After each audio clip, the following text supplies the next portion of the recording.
first let me introduce my group members. Prisha Modi, Swanvi Patel, Tanya Gupta, Dhwani Rajput and Solanki Dakshar.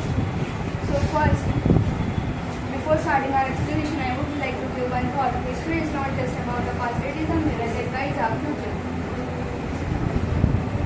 These are the points which we are going to discuss. Age exploration, life in 15th to 18th century, paintings, authors and poets, scientific revolution, sea route, parts of India, the tourists and temples, and how early modern era ended.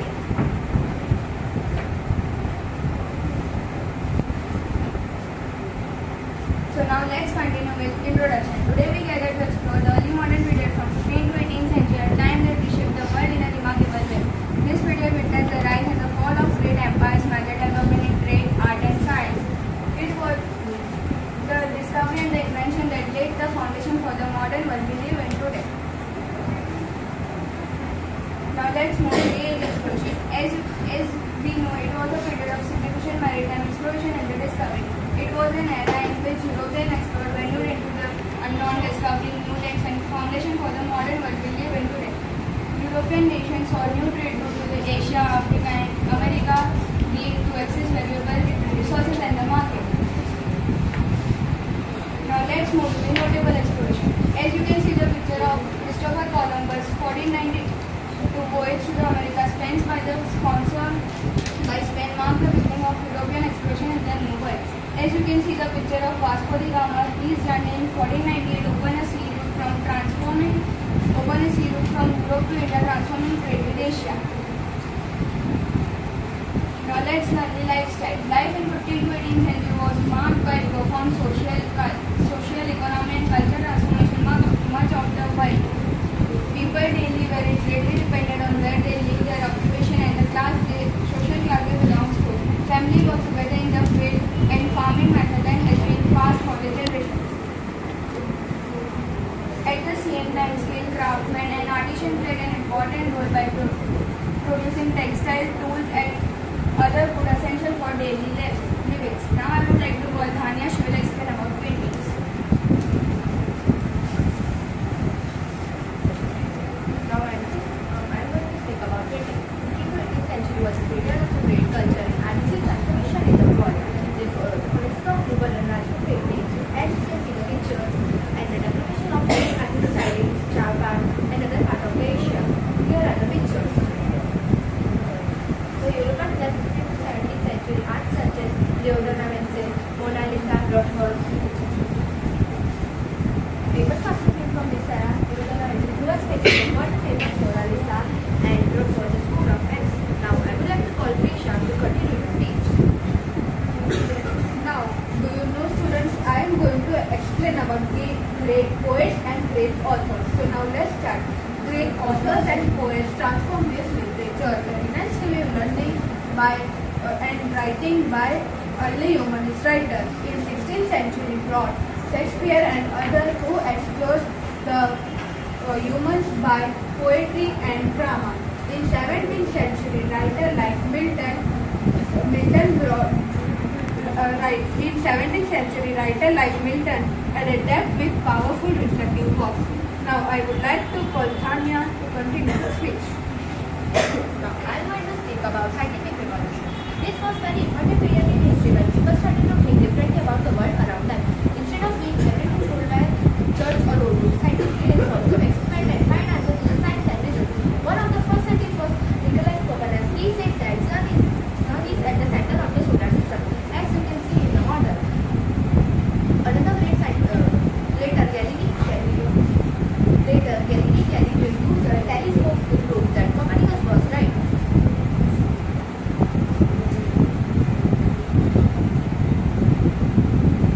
Another great scientist was Isaac Newton. He discovered the law of motion and gravity. These works helped people to understand how the universe works, and it led to many inventions and discovery that changed the world and made life better. Now I would like to call Prisha to continue the speech. Now I am going to explain about very important thing, sea route, how it discovered in 15th to 18th century. So now let's start. The European discovery of the sea route. The European discovery of the sea route is a fascinating story of ambitions, prevention and exploration. The Indian subcontinent had been a major hub of trade, commerce and attracting merchants from around the world with its textiles, species and valuable commodities, while ancient land routes such as Silk Route, this path were long and difficult and often controlled by middlemen. The explorer Vasco da Gama sponsored the King Manuel I Spain around Cape of Good Hope, as you can see the picture, Cape of Good Hope, and reached on the Malabar coast. Their competition and successfully soon after 15 times successfully establishing the first direct series. Their competition of Indians control profitable influence local economics, dramatically reshaping the structural power. Thank you. Now I would like to call Shamil to continue the speech. Now let us move to the Indian subcontinent. Let us start with the East and Northeast India. From 15th to 18th century, East and Northeast India saw the rise and fall of the powerful kingdom. In Bengal, the period began with the Bengal Sultanate, known for its rich trade, beautiful architecture and strong naval power. In Odisha, the Gajapati kingdom was the most powerful during 15th century, known for their temples and military power. Now moving to the northeast, the most powerful state was the Ahom kingdom of Assam, and they successfully resisted the Mughal influence.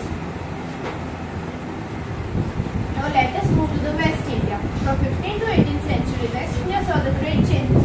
In Gujarat, the period saw the rule of the Gujarat Sultanate, known for its flowing trade, rich ports and beautiful architecture. In Maharashtra, the Maratha Empire saw the rise of the Maratha Empire. Under the rulers like Shivaji Maharaj in 17th century. Now let us move to the Rajasthan. In Rajasthan, the Rajput kingdoms such as Mewar, Marwar and Jaipur continued to rule after they faced the Mughal influence, but they preserved their tradition, cultures and foods. Now let us move to the North India. A major turning point came when the Babur defeated the Ibrahim Lodi. Under the rulers like Akbar, Jahangir and Shah Jahan, the Mughal Empire expanded across most of the North India. The most period saw the great achievements such as efficient administration, flowing trade, and iconic monuments such as Taj Mahal and Red Fort. In Punjab, the Sikh community grew stronger after the Guru Gobind Singh formed the Khalsa. They also built the Guru Gobind Singh Fort in 17th century. Now let us move to the South India. South India saw the great changes. The period began with the Vijayanagar Empire, known for the unity, strong trade, brilliant art and beautiful temples. Now students, do you know who was Martin Luther? Tony will explain you about Martin Luther. Now I will explain you about a very famous personality, that is Martin Luther. Do you know this Martin Luther? He was a German monk who challenged the practices of the Catholics in early 16th century. He taught the faith in God, not the church rituals was the path of the salvation. His ideas spread across the Europe, breaking the unity of the whole church. Now I will explain you about the very famous travelers that arrived to India in 15th to 18th century. This is Athens Vestigirin. He was a Russian merchant who wrote a book on India in 15th to 16th century. He is Divret Barbosa. He was a Portuguese traveler who wrote about Vijayanagar Empire in 16th century. He is Thomas. He was a tedious gentleman. Now I will explain about the very ancient temples and architectures were constructed in 15th to 18th century. This is Buddha Temple. Is one of the most famous temple located in Karnataka. This is Starvina complex. The complex in Hyderabad was built in 1591. This is Havakala located in Jaipur, Rajasthan. This place is built in 1799. This is Rani Ki Vav was built in 11th century located in Gujarat. This is one of the most famous seven wonder of the world, Taj Mahal. So do you know how the early modern period ends with Daksha? Will explain. Now I will explain you how this era ends. The early modern period from 15th to 18th century was the time of great change in the world. By the late 18th century, this period began and due to major developments, old empire like Mughals and Ottoman started to decline. The beginning of industrial revolution changed society with new machines and factories.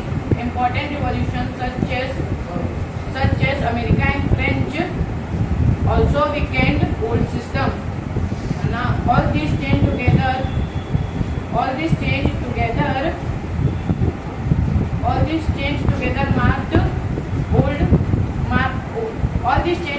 marked the end of early modern period and beginning of modern age. Now thank you. I will call to Ganjapriya for ending the presentation. Now here our explanation gets over. I would like to thank Honorable Judge and our teacher who has given us opportunity to show our talent. From this assessment we got an interesting idea which is very useful also. Thank you. This is done for the return of the continent, how we came. This is Africa, Asia, India and Saudi Arabia. As I told you, it's at the center of the solar system. So this is the triangular planets move around it. Here is the same which I explained in the beginning. The North India, South India, Hawa Mahal, Shivaji Maharaj, Guru Gobind Singh, and all. The temples in architecture. Now these are very famous travelers. As you saw in speech,